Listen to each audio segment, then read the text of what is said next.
Bonjour chers serviteurs audacieux, bienvenue dans notre émission chrétienne intitulée Le Pain matinal, une émission du ministère Ta Seconde Chance. Je suis Dr Doriane et je vais nous conduire dans la rubrique Exhortation.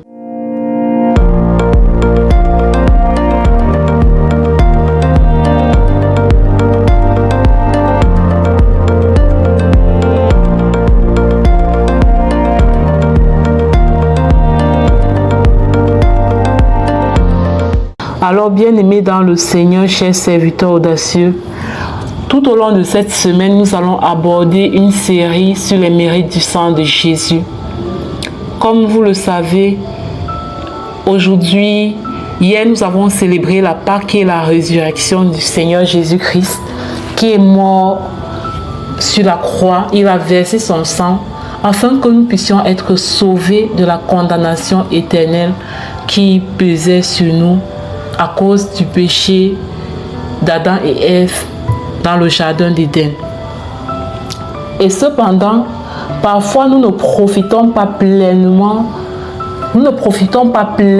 du sang versé à la croix parce que nous ne comprenons pas en fait ce que cela signifie sur le plan concret. Ce que ça signifie dans notre vie de tous les jours, le sang de Jésus versé à la croix. Et tout au long de cette semaine, nous allons étudier les 7 effusions du sang de Jésus. Pour ce lundi, nous allons parler de la première effusion du sang de Jésus sur le chemin vers, le chemin qui a conduit à sa crucifixion jusqu'à Golgotha. Et la première effusion du sang, c'est lorsque Jésus était au jardin de Gethsémani et que lorsqu'il priait, il y a eu la sueur qui a coulé sous forme de grumeaux en sang. Ça, c'est la première effusion. Ensuite, il y a eu la deuxième effusion lorsqu'on l'a fouetté au niveau de son dos et que le sang a coulé. Il y a une autre effusion lorsqu'on lui a arraché sa barbe. Il y a une autre effusion lorsqu'on lui a planté la couronne d'épines au niveau de sa tête. Il y a une autre effusion lorsqu'on a cloué ses mains. Il y a une autre effusion lorsqu'on a cloué ses pieds. Il y a une autre effusion lorsqu'on a percé son côté, on a transpercé son cœur en perçant son côté avec une lance. Là, ce sont les 7 effusions du sang de Jésus. Et chaque effusion du sang de Jésus a une signification pour nous dans le monde d'aujourd'hui, dans la vie de tous les jours. Et en tant que chrétiens, nous devons prendre conscience de la puissance du sang de Jésus, de la puissance et de l'autorité que ça nous confère sur le plan spirituel. Alors ce matin, nous allons commencer par la première effusion du sang de Jésus qui s'est passée au jardin de Gethsémani. Quand il a pris quelques-uns de ses disciples, il est allé justement dans le jardin de Gethsémani avec eux pour prier. Et il est arrivé avec eux pour prier. Et nous pouvons lire dans Marc 14, verset 36, pendant qu'il priait, il disait « Abba, Père, toutes choses te sont possibles. Éloigne-moi de cette coupe. Toutefois, non pas ce que je veux, mais ce que tu veux. » Ça, c'est la prière que Jésus a faite. Il voyait ce qui s'apprêtait à venir. Il savait qu'il allait pour être crucifié. Jésus n'a pas été assassiné.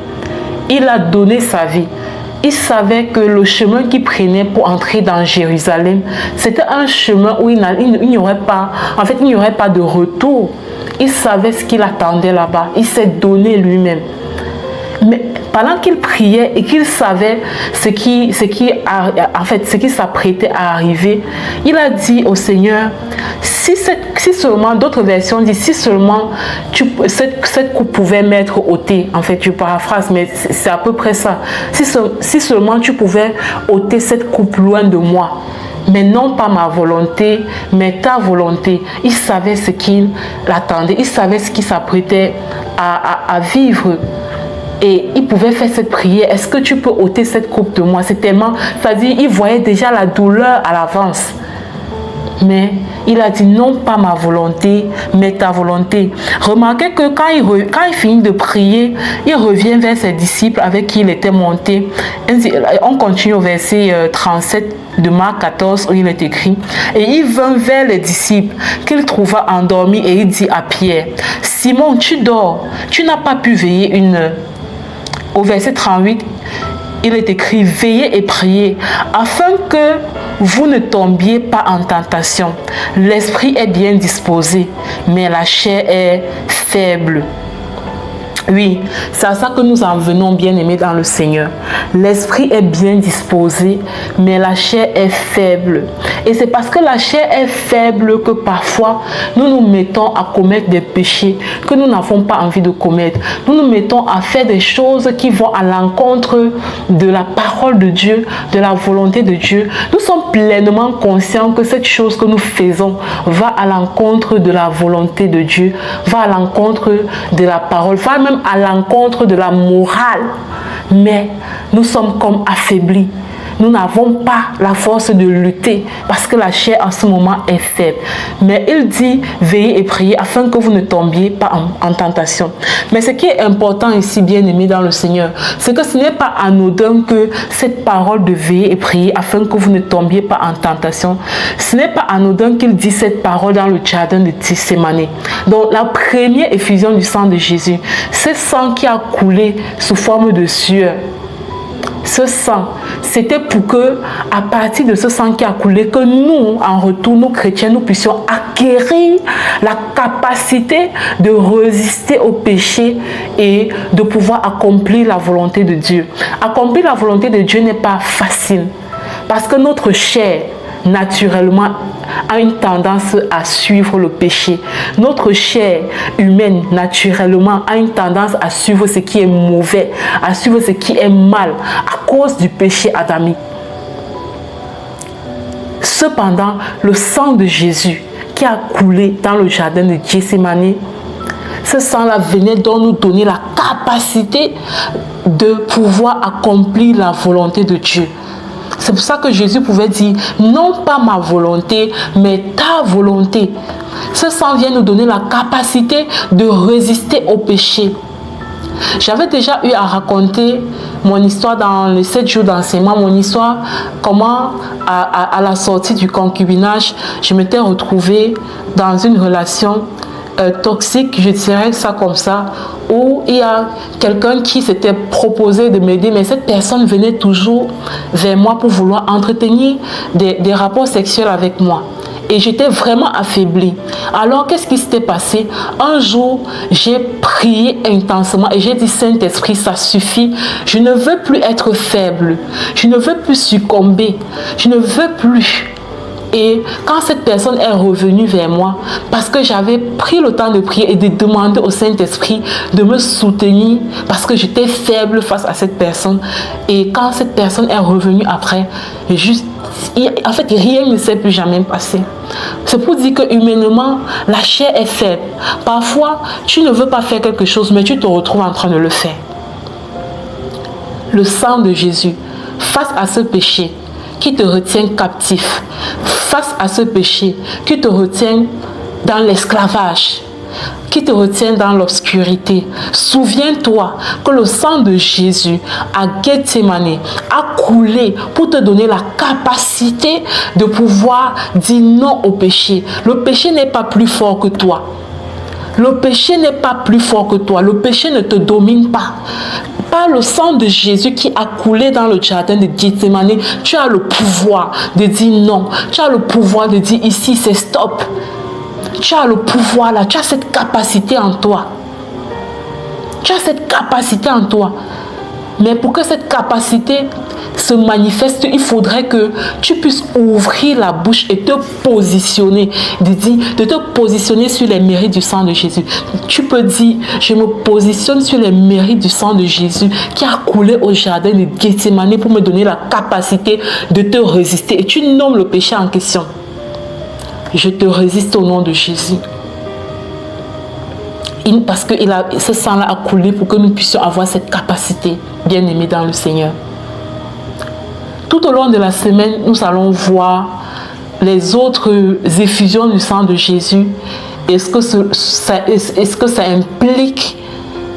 implique comme avantage, comme acquis pour nous, enfants de Dieu?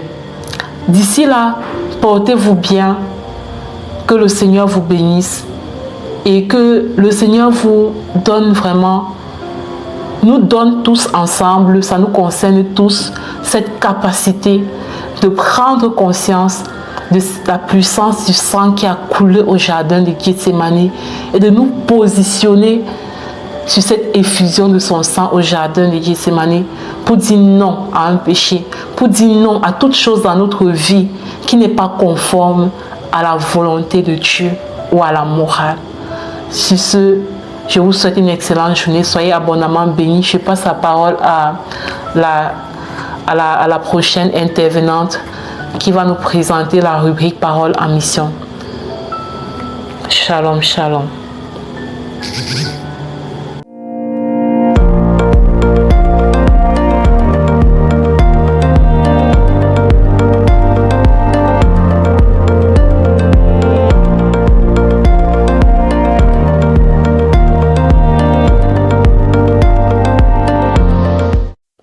Bienvenue dans cette deuxième partie de l'émission Le pain matinal du ministère Tascon Chance. Ici Lina pour la parole proclamée et envoyée en mission. La parole que le Seigneur nous donne en ce jour de résurrection, c'est que notre tristesse se changera en joie. Notre Seigneur Jésus dit juste avant sa mort, mais votre tristesse se changera en joie.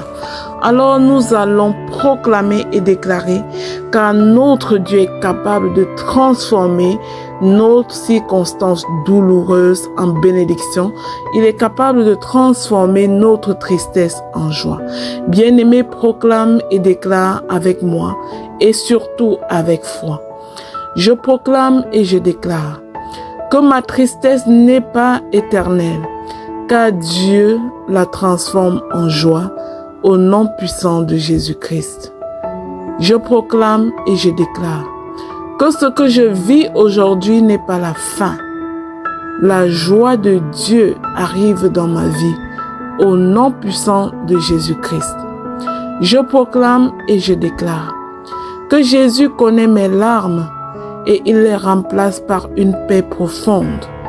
Au nom puissant et glorieux de Jésus-Christ, je proclame et je déclare que même dans mes moments sombres, je choisis de croire à la lumière qui vient de notre Dieu.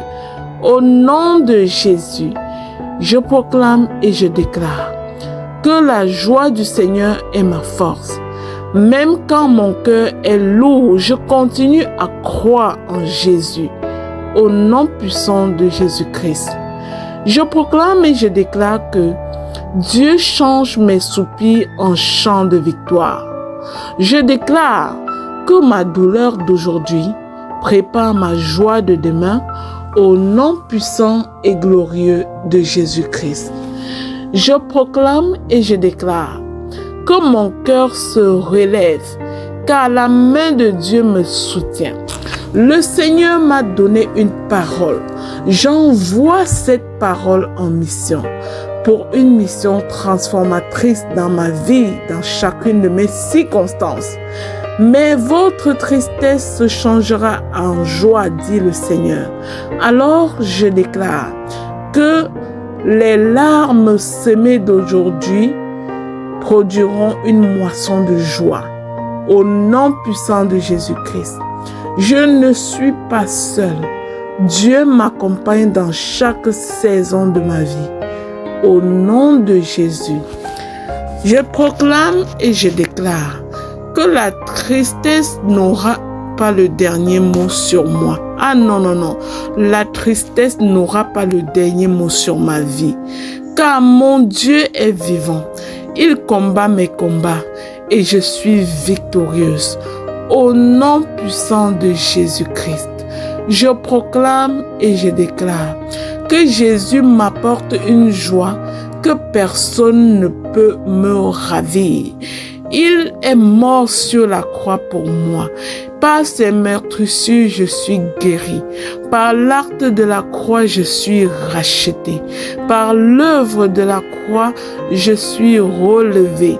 Jésus relève ma tête en toutes circonstances. Au nom puissant et glorieux de Jésus-Christ, je proclame et je déclare que je tiens dans la foi, même quand je ne vois pas encore la joie venir. Au nom puissant de Jésus-Christ, j'annonce à l'univers que ma tristesse se transforme en joie dans le nom de Jésus. Alors je proclame et j'établis que la tristesse n'aura pas le dernier mot sur ma vie. Elle est brisée maintenant. Au nom puissant de Jésus-Christ, je proclame et je déclare que Dieu renouvelle mon cœur et me redonne la joie qui ne vient que de lui, au nom puissant et glorieux de Jésus-Christ. Je proclame et j'annonce que, alors que Dieu renouvelle mon cœur fatigué, sa joie parfaite me comble et me remplit. Au nom puissant et glorieux de Jésus-Christ. Chaque jour, je choisis la joie, car elle est la promesse de mon Père pour moi. Au nom de Jésus, je déclare que mon cœur se relève. Je déclare que je relève ma tête, car la main de Dieu me soutient. Il n'y a plus de larmes qui demeurent éternelles dans ma vie. Chaque moment de larmes se transforme en une moisson de joie dans le nom puissant de Jésus-Christ. Pour moi, la mort signifie résurrection. Toute mort précède la résurrection. Toute maladie précède la guérison. Oh, chaque fois que je suis tombée, ça précède que je me relève au nom puissant de Jésus-Christ. Chaque jour, la joie du Christ me comble, car elle est la promesse de mon Père. Au nom de Jésus, Amen, Amen, Amen. Bien-aimé, si cette proclamation t'a fortifié, je te prie de la partager au suivant. Partage l'émission Pain matinal autour de toi pour devenir à ton tour un canal de bénédiction pour les autres. Je scelle ces proclamations dans le nom de Jésus. Elles sont oui et amen. Pour ta vie, oui et amen. Pour ma vie, oui, amen, pour la vie de chaque bien-aimé qui proclamera après nous. Au nom de Jésus, amen.